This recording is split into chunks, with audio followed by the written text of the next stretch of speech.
Emboss Resist creates a beautiful background with vibrant imagery, but you can create a more subtle version without using embossing powder. Today on Stamp TV, I'm going to show you how to do the VersaMark Resist technique, and then I'm going to show you a fun way to add a greeting to your card. Let me show you the tools and products you're going to need for this technique. First, you're going to need a VersaMark pad. And then you're going to need a stamp, and I'm using one of the stamps from the new Vintage Chic Stamp TV kit. I'm using the feather image. And then you're going to need some dye ink, and I'm choosing the Tim Holtz Distress ink in Vintage Photo and Forest Moss. You're also going to need some cardstock, and I'm using the Gina Designs 120-pound base weight white. To begin, you're going to stamp your image using VersaMark ink, and as you stamp your image, make sure that you turn the stamp as you go so that you don't create a pattern that's too uniform. You'll be able to see where you're stamping the VersaMark because it will leave a little bit of a watermark that will be easy for you to see in person, but it's very hard for the camera to pick up. So I'm just randomly stamping this and turning as I go. A couple more here.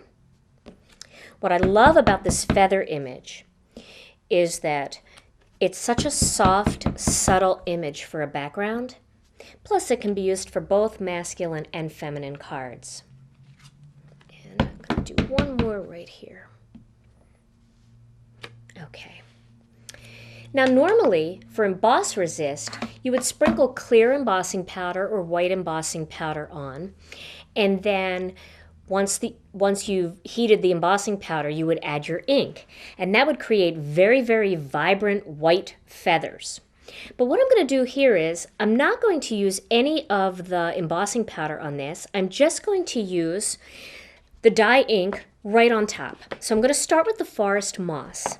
And then doing a direct-to-paper technique, I'm just going to rub the ink pad right over the surface of my cardstock. And you'll see these feathers softly emerge. And what's neat about them is they're not bright white. They almost have a little bit of a green look to them, like the background, but it's just light enough that the feathers subtly show through. Now I'm going to add a little bit of the Vintage Photo on top, just to color some of the areas a little bit differently and give it a little bit more of a rustic look. I think that would make such a nice masculine background. Let me turn this over. And then once you're done, you can either just let it dry and sit and, it will dry in a little bit. Let me zoom in here so you can see a little bit closer all that detail of the feathers. Isn't that pretty? Or you can take a piece of paper towel and you can just rub lightly over the surface, and that'll bring out the feathers just a little bit more, and it'll help you get on with your project so that there's no wet ink left on top. There we go. Now I want to show you a fun way to create a greeting for your card. If you have a larger greeting like I have here, this is Enjoy the Ride, another stamp from the new Vintage Chic Stamp TV kit. You may not have a die that's long enough to cut this out. So let me show you a fun way to add this image to your card. Okay, I'm going to stamp this image in some of the Forest Moss ink. I'm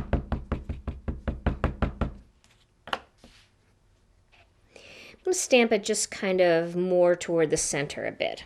Okay, so there, now we have the greeting. Now next, I'm going to grab my paper cutter.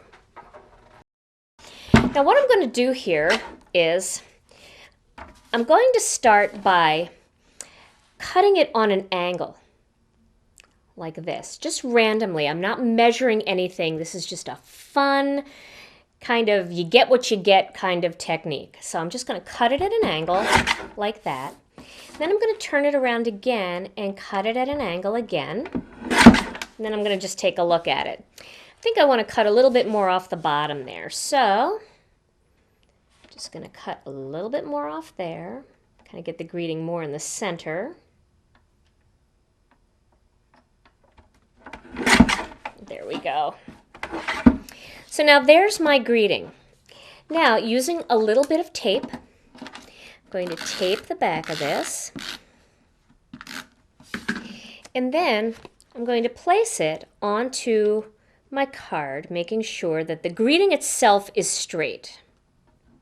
It doesn't matter whether the bottom or the top is straight, and you can see that there. The greeting is straight. Now I'm going to butt that same side up against the blade and cut that piece off and do the same thing over here. Make sure that that's right up against the blade and then cut that off. So now you can see I added this fun greeting. Let's zoom in a little bit here so you can see that.